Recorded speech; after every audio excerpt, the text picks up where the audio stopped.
अस्सलामुअलैकुम dear student. आज मैं आपको बताऊंगा कि क्लास 10th का जो बोर्ड के अंदर इंग्लिश का पेपर 2023 में आया है और या उससे ऑनवर्ड आगे आएगा या जो आता है उसमें क्वेश्चन नंबर 4 जो दिया होता है कि एक समरी के साथ पैराफ्रेजिंग के लिए कुछ लाइंस दी जाती हैं और कहा जाता है कि paraphrase the following lines into simple English with reference to the context. इसको किस तरीके से अटेम्प्ट करना है। तो प्यारे बच्चों, परेशानी वाली कोई बात नहीं है। आपके सामने बोर्ड के हवाले से जो इंस्ट्रक्शंस है सबसे पहले वो शेयर करूंगा कि ये 5 नंबर आपको किस तरीके से मिलते हैं और इनकी मार्क्स डिस्ट्रीब्यूशन क्या, और उसके बाद एक सैम्पल सोल्यूशन भी इसका पेश करूंगा। तो आइए सबसे पहले आपको इन लाइन्स की आपको लाइन भी पढ़ के मैं सुना देता हूँ कि if you find your work is hard try again, time will bring you your reward, try again. ये आपके सामने चंद लाइन्स हैं। अब देखते हैं कि इनके मार्क्स डिस्ट्रीब्यूशन क्या है। आइए जी मेरे बच्चों, आप देख सकते हैं कि समरी के साथ ये जो क्वेश्चन दिया गया था जिसकी मैंने आपके सामने चंद लाइंस की रीडिंग की। अब आप बताते हैं कि इनकी मार्क्स डिस्ट्रीब्यूशन कैसे है। Correct name of the poet and poem. दुरुस्त जो पोएम का नाम और पोएट का नाम लिखने का आधा आधा नंबर है, टोटल 1 नंबर इसका है। Correct reference to the context अगर आप लिखते हैं दुरुस्त तो उसका 1 नंबर है और एक्सप्लेनेशन के 3 नंबर हैं। अब ये 3 नंबर में 3 पॉइंट आपने मद्देनज़र रखने हैं। Number 1, explanation of the given line, के जो लाइंस आपको दी गई हैं लेसन में से सिर्फ उन्हीं की एक्सप्लेनेशन करनी है। उससे जो पहले लाइंस दी गई हैं सबक के अंदर या बाद में दी गई उनकी आपने एक्सप्लेनेशन नहीं करनी। नंबर 2 है discussion of the theme, language and style of the poet. इस चीज़ को भी आपने मद्देनज़र रखना है।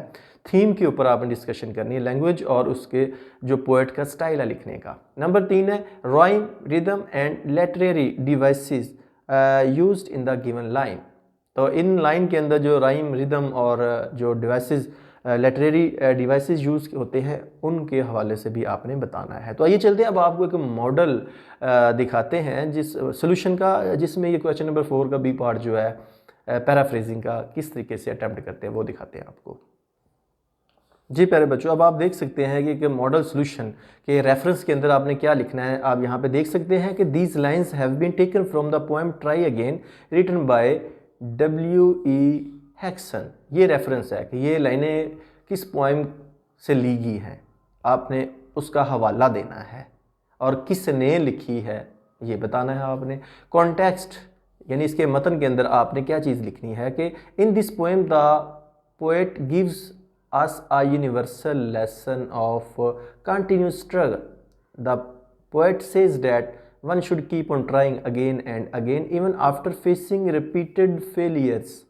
If we continue our struggle, we shall win in the long run. So we should not stop trying again and again.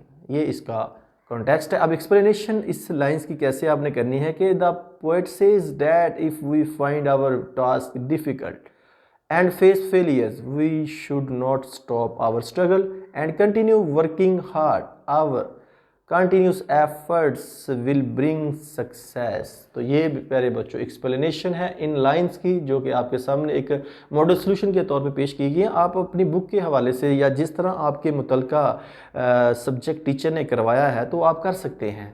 तो उम्मीद करूँगा कि इन लाइंस को, इस क्वेश्चन को समझने के बाद अब आप इस काबिल हैं कि आप खुद क्वेश्चन नंबर 4 की पैराफ्रेजिंग का क्वेश्चन अटेम्प्ट कर सकते हैं। तो अगर ये वीडियो पसंद है इसे लाइक करके अपने दोस्तों के साथ ज़रूर शेयर कीजिएगा। और अगर आप चाहते हैं डेली बेस पे हमें बोर्ड से रेलिवेंट मटेरियल, कंटेंट, पेपर्स और इन्फॉर्मेशन और साइंस के ऊपर लेक्चर, केमिस्ट्री, फिजिक्स, बायोलॉजी और प्रैक्टिकल की वीडियो रिसीव हो तो इस चैनल को सब्सक्राइब ज़रूर कीजिएगा और साथ बेल आइकन का बटन दबाइएगा ताकि नेक्स्ट टाइम जब भी मैं वीडियो बनाऊँ उसका नोटिफिकेशन आपको मिल जाए।